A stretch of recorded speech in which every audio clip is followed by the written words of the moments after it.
Hey guys, Willie's back.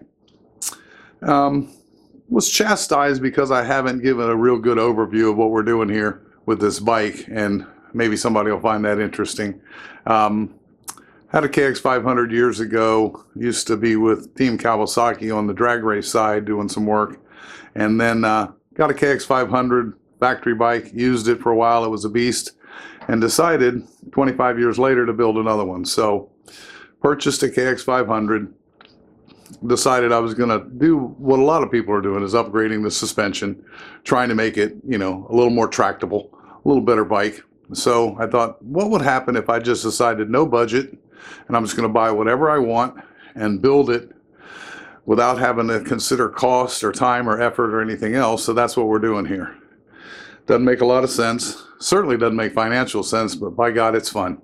So what I did was I bought from JM Cycles a brand new KX450 front end, forks, brakes, master cylinder, etc., and then the rear brake setup complete using the stock Kawasaki swing arm. I modified that in an earlier video to make it fit, and then had Gary Emig built me a beautiful set of triple clamps and handlebar mount to adapt the KX500 stem to the 450 front end.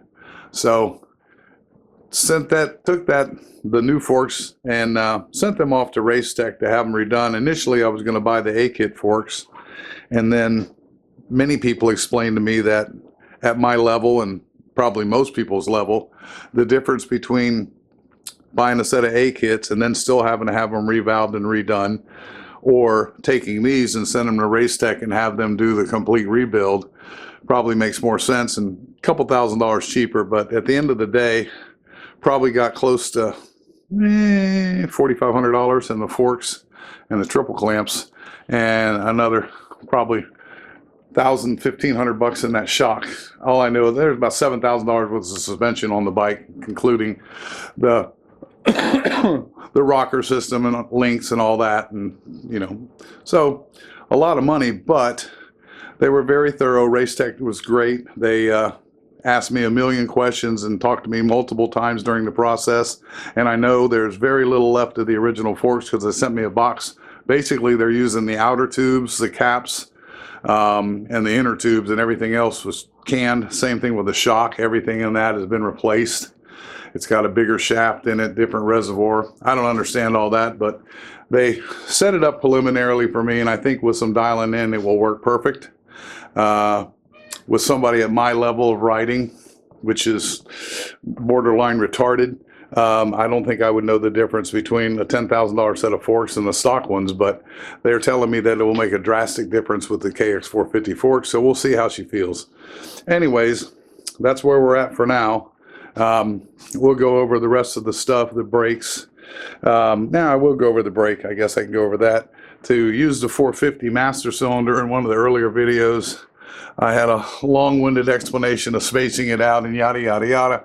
Well, not being the brightest bulb in the string, I fitted everything to the stock clutch cover, and surprise surprise, when this fancy Tom Morgan cover came on the motor that he built, it wouldn't clear. So I had to take this apart and kind of re-engineer it.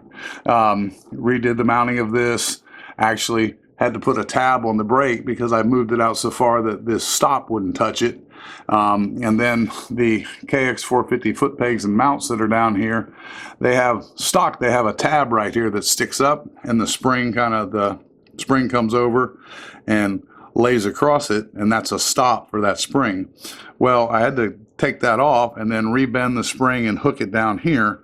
Problem being with that stop here, the foot peg went up maybe that far and then hit. So now I've got full articulation of the pedal, the foot peg without hitting the pedal.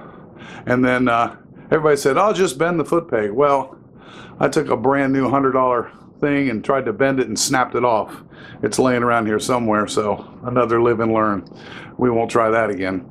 But anyways, bike's getting together, motor's in. The radiators, Myler's radiators I put on there, one thing I did do different with those, because people were saying that they had a problem with them cracking and breaking, did find that once I bolted them up, there was a big gap right here. And instead of bending that tab or putting it under a bunch of pressure, I just bought some spacers from McMaster-Carr and put in there. There's a spacer on both sides. Let's see if we can see the other side. There's a spacer. It's actually an 8mm over here, and I think a 5mm on this side. But once I did that, then you can push the bolt in and everything was nice and flush, and when you tighten it up, it doesn't put a lot of load on the radiators.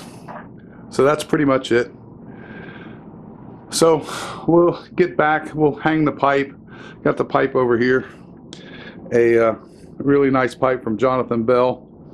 One thing I did with the pipe that I couldn't stand the tiger stripe thing. I know everybody thinks that's really, really cool, and that's a new thing, but I didn't like it. So I took a torch, went over and just heated each section very gently and made it all the same color. My cut down FMF power core, I found a NOS one in a box, still in the package over in England, like a mid 80s or 90s, and cut it down short like the one on my old bike was. It's still removable from the back, but I made a plate and a tube here and welded it on the back, and then you can see the inner tube goes into it. So it still can be taken apart and packed and serviced, and probably be obnoxiously loud, but I'm okay with that.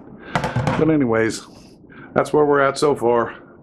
Walk around and get a shot of the other side, and I will update you once I get a little further together. Hopes are within 30 days it'll be making noise. I go out and hurt myself on it. All right, guys. Thanks.